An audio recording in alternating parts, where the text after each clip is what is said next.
ఒక చిన్న మాట, మన పెద్దవాళ్ళు అప్పుడప్పుడు అంటూ ఉంటారు, రేయ్ ఎక్కడ పోగొట్టుకున్నది అక్కడే వెతకాలిరా అని. నిజంగా అది వినడానికి చాలా చిన్న మాట అయినప్పటికీ దానిలో చాలా అర్థం ఉంది. ఫర్ ఎగ్జాంపుల్, మన పర్సు ఒక చోట పడిపోయింది. మనం వేరే చోట వెతికితే అది దొరుకుతుందా? దొరకదు కదా. ఎక్కడ పడిపోయిందో అక్కడే వెతకాలి. అలాగే ఒక స్టూడెంటు తను రాసిన ఎగ్జామ్లో మార్కుల్ని కోల్పోయాడు. ఎగ్జామ్ అయిపోయిన తెల్లారి ప్రయత్నిస్తే ఆ మార్కులు తిరిగి వస్తాయా? లేదు కదా. తిరిగి మళ్ళీ అదే ఎగ్జామ్ ద్వారానే తను కోల్పోయిన మార్కుల్ని సాధించాలి. జీవితంలో కూడా అంతే.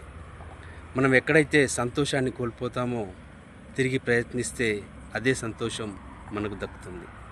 మన ప్రేమను ఎక్కడైతే కోల్పోయామో తిరిగి అక్కడే ప్రయత్నిస్తే మన ప్రేమ తిరిగి మనకు దక్కుతుంది. ఇంకా మనం ఎక్కడైతే పడిపోతామో అక్కడే లేచి నిలబడి మనమంటే ఏంటో నిరూపించుకుంటే జీవితం చాలా సాఫీగా సాగిపోతుంది. సో ఇంత నిగూఢమైన, ఇంత లోతైన అర్థం దీనిలో దాగుంది.